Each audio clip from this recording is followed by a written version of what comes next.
Welcome back to my mini vlog. ఇక్కడ cutie పాప కూడా మీకు హాయ్ చెప్తుంది, ఒకసారి వినేయండి.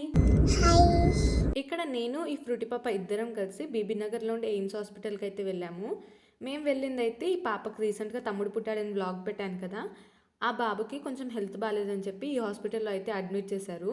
అందుకోసమే వెళ్ళామన్నమాట. కానీ మేము వెళ్ళిన పని అయితే అస్సలు జరగలేదు. ఆ బాబు చిన్న బాబు కాబట్టి అసలు లోపలికి కూడా అలో చేయలేదన్నమాట. ఇంకా ఓన్లీ ఆ బాబు వాళ్ళ మదర్ని ఎవరినో ఒకరినే అలో చేస్తున్నారు. నేనైతే ఇంకా చూడలేదు.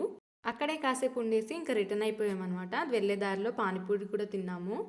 ఇంకా మేము ఇంటికి రాగానే మాకైతే ప్రసాదం వచ్చింది. రీసెంట్గానే మా మామయ్య వాళ్ళు అయితే వెళ్ళారనమాట. ఇంకా మా పిన్ని వాళ్ళని అడిగితే వాళ్ళు స్వామి వారి ప్రసాదం తెచ్చిచ్చారు. అసలు థ్యాంక్ యూ సో మచ్ పిన్ని, గుర్తుపెట్టుకొని మరి ప్రసాదం తెచ్చిచ్చినందుకు. అసలు టేస్ట్ అయితే ఎంత బాగుండేనో. నాకైతే ఈ ప్రసాదం అంటే చాలా ఇష్టం. మీలో ఎంతమందికి ఇష్టం అనేది కూడా కామెంట్ చేసేయండి. ఇంకా అలా తింటుంటేనే మాకు మళ్ళీ ఒక పార్సల్ అయితే వచ్చిందనమాట. ఈసారి పర్పుల్ నుంచి ఆర్డర్ ఇచ్చాము. ఒక హైలైటర్ అండ్ ఇంకా ఒక ఫిక్సర్ అయితే ఆర్డర్ ఇచ్చాము.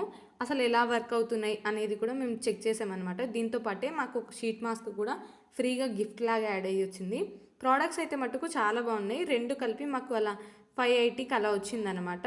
విడివిడిగా తీసుకుంటే 600 650 అలా అవుతుంది. ప్రోడక్ట్స్ అయితే మట్టుకు చాలా బాగున్నాయి. కాకపోతే కొద్దిగా స్మెల్ వస్తున్నాయి, అంటే ఫ్రేగ్రెన్స్ వస్తుంది అనమాట. అది కంట్రోల్ చేసుకుంటే ఓకే.